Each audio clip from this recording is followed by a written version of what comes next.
ഇല്ല, ഇപ്പോൾ താൽക്കാലികമായിട്ട് നമ്മൾ യൂറോപ്യൻ ബിസിനസ് കൂടുതലായിട്ട് ഫോക്കസ് ചെയ്യുക, അതോടൊപ്പം തന്നെ UK ബിസിനസ് ഫോക്കസ് ചെയ്യുക.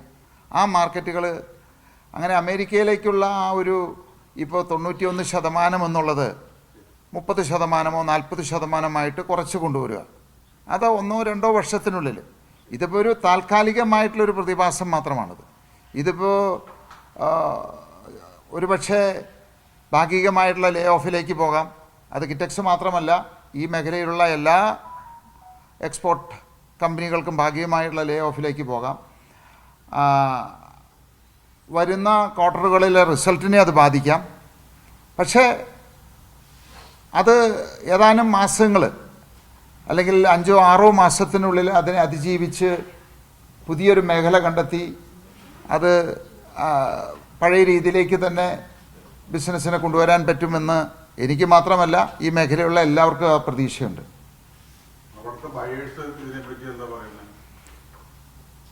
ഇപ്പോൾ ഇന്നലെ രാത്രിയാണല്ലോ പെട്ടെന്ന് ഉണ്ടായ സംഭവവികാസമാണ്. എല്ലാവരും കരുതിയിരുന്നത് വരുന്ന ആഴ്ച അമേരിക്കൻ സംഘം ഇവിടെ വരുന്നുണ്ട്, അപ്പോൾ ചർച്ച ചെയ്ത് പരിഹാരമുണ്ടാകുമെന്നുള്ള ഒരു സാഹചര്യത്തിലിരിക്കുമ്പോഴാണ് ഈ 25% ഇന്നലെ മുതൽ നടപ്പിലാക്കുകയും പിഴ തീരുവ 27-ാം തീയതി മുതൽ നടപ്പിലാക്കാനായിട്ടുള്ള കരാറിൽ ഒപ്പുവെച്ചത്. അപ്പോൾ അവരുടെ പ്രതികരണം അറിയാനായിട്ട് 1-2 ദിവസം, കാരണം എല്ലാവരും വീക്ഷിച്ചുകൊണ്ടിരിക്കുകയാണ്.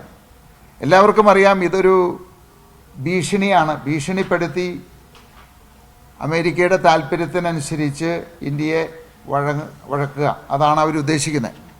അപ്പോൾ തീർച്ചയായിട്ടും വരുന്ന ദിവസങ്ങളിൽ, കാരണം അമേരിക്കയ്ക്കും ഈ പറയുന്ന രീതിയിൽ അത്ര എളുപ്പമായിട്ട് ഇപ്പോൾ ഏതാണ്ട് 87 ബില്യൻ്റെ ഉൽപ്പന്നങ്ങൾ നാളെ വേറൊരു രാജ്യത്തേക്ക് മാറ്റി ഉടൻ തന്നെ അത് അവിടെ അത് സപ്ലൈ ചെയ്യാനായിട്ടുള്ള സാഹചര്യങ്ങളില്ല. കാരണം ലോകത്തിലിപ്പോൾ ടെക്സ്റ്റൈൽ മേഖലയായാലും ഏത് മേഖലയായാലും എല്ലാ രാജ്യങ്ങളും തന്നെ അവരുടെ ഏതാണ്ട് 90-100% കപ്പാസിറ്റിയിലാണ് പോയിക്കൊണ്ടിരിക്കുന്നത്.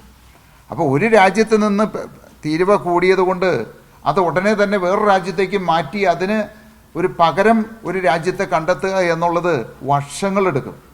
കാരണം ഓരോ രാജ്യങ്ങളും അവരുടെ ഉൽപ്പാദനം കൂട്ടി അതിന് പകരമായിട്ട് എടുക്കുക എന്നുള്ളതാണ്.